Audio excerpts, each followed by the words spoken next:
Hello বন্ধুরা, আমার নতুন আরেকটি ভিডিওতে সবাইকে অনেক অনেক স্বাগতম। তো বন্ধুরা, আজকে আমি চলে এসেছি একটা বিয়েবাড়িতে। এই বিয়েবাড়িটি হলো আমার পাড়ারই একটা বিয়েবাড়ি। আমার পাড়ায় আমার এক দাদা, তার মেয়ে রিক্তা মল্লিক।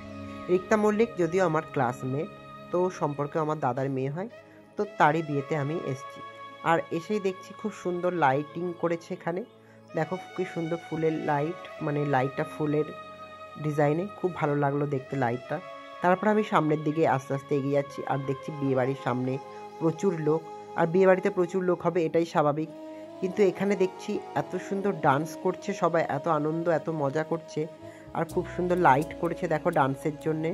যেমন আমরা স্টেজে বিভিন্ন অনুষ্ঠানে যেমন লাইট করি বা লাইট করা হয়, তেমনই দেখো এখানে যাতে সবাই আনন্দ করে মজা করে নাচ করতে পারে, তার জন্য এখানেও ব্যবস্থা করেছে লাইট দিয়ে। তো খুবই ভালো লাগলো সবাইকে দেখে, সবাই নাচ করছে। তারপরে এই যে ফুচকার গাড়ির সামনে এসে দেখছি সবাই ফুচকা খাচ্ছে। আর এই যে আমার এক বৌদিও দাঁড়িয়ে আছে ফুচকা খাবে বলে, কিন্তু বৌদি চান্স পাচ্ছে না হয়তো, কারণ অনেকেই খাচ্ছে, তারা সরে গেলে তারপরে বৌদি খাবে। আর আমিও একটু ফুচকা খাবো তা ভেবে নিলাম। এখানে ফুচকা, কফি আর পকোড়া, চিকেন আর ভেজ পকোড়া ছিল স্টলে। তো তারপরে বৌদির সাথে দুটো সেলফি তুলে নিলাম, আর বৌদির সাথে একটু গল্প করে চলে গেলাম আমি গেটের সামনে। তো গেটটা দেখছি খুব সুন্দর সাজিয়েছে, আর এখানে সবাই ফটোশ্যুট করছে গেটের সামনে। আর এখানে গণেশজির মূর্তি সবাই দেখতে পাচ্ছ গেটের সামনে। তারপরে আমি আস্তে আস্তে বিয়ে বাড়ির ভেতরে ঢুকে গেলাম। খাবার প্যান্ডেলটা বাইরে ছিল আর গেটের সামনেই ডান্সের ব্যবস্থাটা ছিল। আমি আস্তে আস্তে বাড়ির ভেতরে এসে ঢুকে গেলাম।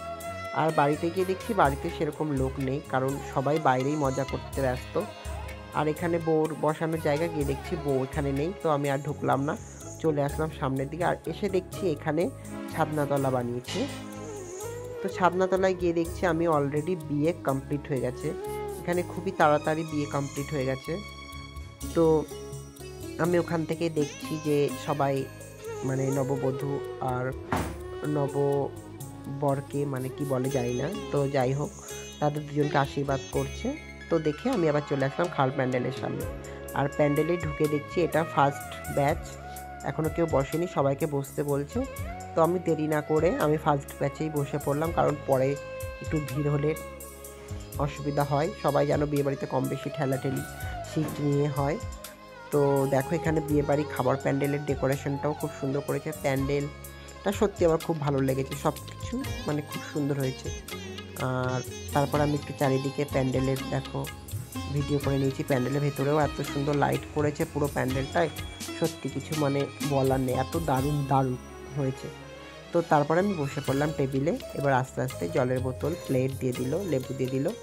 আর আমি আর আমার মা, এই যে মা আমার পাশে বসেছে, তো খাওয়া শুরু করে দিলাম।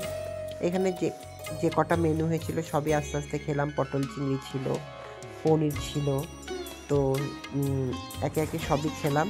খাওয়া দাওয়া করতে করতে এই যে আমার ছোট্ট একটা দাদার মেয়ে, এটা আমার দাদার মেয়ে, ও আমার কাছে চলে এসছে, আমার পাশে দাঁড়িয়ে আছে। ওকে আমি একটু খাইয়ে দিচ্ছিলাম, আর ও দাঁড়িয়ে দাঁড়িয়ে একটু খাচ্ছিল। ওকে বসতে বলা হচ্ছিল কিন্তু ও বসবে না, ও আবার ওর মা অন্যদিকে বাইরে আছে, হয়তো মায়ের কাছে চলে যাবে, তাই ও বসতে চাইছে না। তো আমি একটু খাইয়ে দিলাম।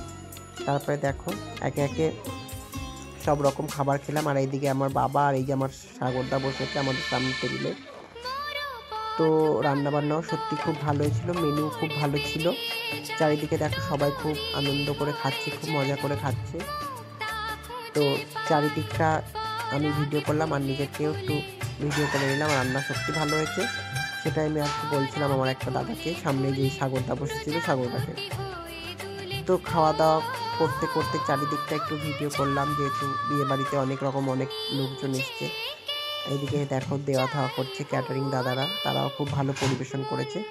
তো এই যে চাটনি দিয়ে দিল, চাটনিটা খুব সুন্দর হয়েছিল, এটা ফ্রুট চাটনি। আর কাজু পড়ে গেছিলো আমার পাতে 3 পিস, আর আমি কাজু খেতে তো খুবই ভালোবাসি, কাজু কিশমিশ খেজুর এগুলো আমি সত্যি খুব পছন্দ করি। আর এটা ফ্রুট চাটনি ছিল, চাটনিটা দারুণ হয়েছিল, আর কাজু পেয়ে গেছি বলে আরও আমি খুশি। তারপরে এই যে আমার দাদার মেয়ে অর্ণবী, ও আবার আমার কাছে একটু চাইছিল পাঁপড়, তো আমি সেটাই ওকে দিচ্ছিলাম। তারপরে একে একে মিষ্টি এগুলো সব খাওয়া দাওয়ার পরে চলে এলাম বাড়িতে। তো বন্ধুরা, আজকের মতোটা এখানেই শেষ করছি ভিডিও, আবার দেখাবে অন্য কোনো নতুন ভিডিওতে। টাটা বন্ধুরা।